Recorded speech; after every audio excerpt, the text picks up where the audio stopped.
Assalamualaikum warahmatullahi wabarakatuh.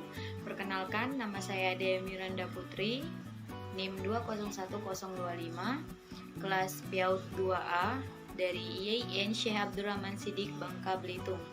Tugas ini dibuat untuk memenuhi tugas mata kuliah Psikologi Perkembangan, dosen pengampu Ibu Zonalisa Patri, MPD. Baiklah, di sini saya akan menjelaskan tentang perkembangan masa kanak-kanak awal. Masa kanak-kanak merupakan masa yang terpanjang dalam rentang kehidupan saat di mana individu relatif tidak berdaya dan bergantung pada orang lain. Yang pertama, perkembangan fisik pada masa kanak-kanak awal. Perkembangan fisik pada awal masa kanak-kanak dibagi menjadi beberapa aspek, yaitu tinggi, berat, perbandingan tubuh, postur tubuh, tulang dan otot, lemak dan gigi. A. Tinggi. Pertambahan tinggi setiap tahunnya rata-rata 3 inci. Pada usia 6 tahun, tinggi anak rata-rata 46, inci. Yang B. Berat. Pertambahan berat badan setiap tahunnya rata-rata 3-5 pon. Pada usia 6 tahun, berat anak harus kurang lebih 7 kali berat pada waktu lahir. Anak perempuan rata-rata beratnya 48,5 pon dan anak laki-laki 49 pon. Yang C. Perbandingan tubuh. Perbandingan tubuh sangat berubah dan penampilan tampak lebih jelas dan leher lebih memanjang. Gumpalan pada bagian-bagian tubuh berangsur-angsur dengan berkurang dan tubuh cenderung membentuk kerucut dengan perut yang rata, dada yang lebih bidang dan rata, dan bahu lebih luas dan lebih persegi. Lengan dan kaki lebih panjang dan lurus, tangan dan kaki tumbuh lebih besar. Perkembangan fisik selama awal masa kanak-kanak berlangsung lambat dibandingkan dengan tingkat pertumbuhan masa bayi. Awal masa kanak-kanak merupakan masa pertumbuhan yang relatif seimbang, meskipun pendapat perbedaan musim. Bulan Juli sampai pertengahan Desember merupakan saat yang terbaik untuk meningkatkan berat badan, dan April sampai pertengahan Agustus untuk peningkatan tinggi tubuh. Anak dengan tingkat kecerdasan yang tinggi, misalnya tubuhnya cenderung lebih tinggi pada masa awal kanak-kanak daripada mereka yang kecerdasannya rata-rata atau di bawah rata-rata, dan gigi sementara lebih cepat tanggal. Meskipun perbedaan seks tidak menonjol dan peningkatan tinggi berat tubuh, tetapi pengerasan tulang dan lepasnya gigi sementara tidak cepat pada anak perempuan dan dari usia ke usia. Anak dari kelompok sosial ekonomi yang lebih tinggi cenderung memperoleh gizi dan perawatan yang lebih baik sebelum dan sesudah kelahiran. Oleh karena itu, perkembangan tinggi, berat, dan otot-otot badan cenderung lebih baik. Yang kedua, perkembangan kognitif pada masa kanak-kanak awal.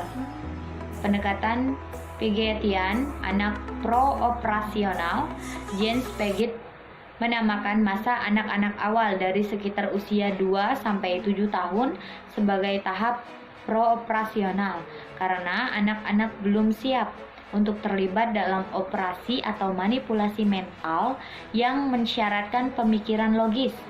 Karakteristik dalam tahap penggunaan pemikiran simbolis atau kemampuan responsional yang pertama kali muncul pada akhir tanpa sensor motor.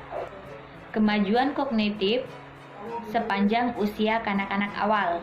Yang pertama, menggunakan simbol. Anak-anak tidak harus berada dalam kondisi kontak sensorik motorik dengan objek, orang atau peristiwa untuk memikirkan hal tersebut. Yang kedua, memahami identitas. Anak-anak memahami bahwa perubahan di permukaan tidak mengubah karakter alamiah sesuatu. Yang ketiga, memahami sebab akibat. Anak memahami bahwa peristiwa memiliki sebab. Yang keempat, mampu mengklasifikasi. Anak-anak mengorganisir objek yang peristiwa ke dalam kategori yang memiliki makna. Yang kelima, memahami angka. Anak dalam berhitung dan bekerja dengan angka. Yang keenam, empati. Anak menjadi lebih mampu untuk membayangkan apa yang dirasa orang lain. Yang ketujuh, teori pemikiran. Anak menjadi lebih sadar atau aktivitas mental dan fungsi pikiran. Yang ketiga, perkembangan psikososial pada masa kanak-kanak awal. Secara kronologis, masa kanak-kanak adalah masa perkembangan dari usia 1 atau 2 tahun hingga 5 atau 6 tahun. Perkembangan biologis pada masa ini berjalan pesat, tetapi secara sosiologis, ia masih sangat terikat oleh lingkungan dan keluarganya. Oleh karena itu, fungsi sosial lingkungan keluarga pada masa ini penting sekali untuk mempersiapkan anak terjun ke dalam lingkungan yang lebih luas, terutama lingkungan sekolah. Anak-anak pada usia ini bersifat meniru, banyak bermain dengan lelucon atau khayalan yang kadang-kadang dapat membantu dalam mengatasi kekurangan-kekurangan dalam kenyataan. Kegiatan yang bermacam-macam itu akan memberikan keterampilan dan pengalaman pada si anak. Ciri-ciri masa kanak-kanak awal. Yang pertama, usia yang mengandung masalah atau sulit. Yang kedua, usia mainan. Yang ketiga, usia persekolahan. Yang keempat, usia belajar berkelompok. Yang kelima, usia menjelajah dan bertanya. Yang keenam, usia meniru dan kreatif. Dengan demikian, ciri-ciri masa kanak-kanak awal tidak bisa dipisahkan antara satu dengan yang lain. Adapun kekurangan dari salah satu ciri-ciri tersebut merupakan suatu kondisi yang harus diperhatikan sungguh-sungguh oleh orang tua atau masyarakat. Perkembangan yang terjadi pada periode ini dari segi perkembangan psikososial. Yang pertama, perkembangan fisik dan motorik. Yang kedua, perkembangan intelektual. Yang ketiga, perkembangan berbicara. Yang keempat, perkembangan emosi. Emosi yang meninggi pada masa awal kanak-kanak ditandai oleh ledakan amarah yang kuat, kekuatan yang hebat, dan iri hati yang masuk akal.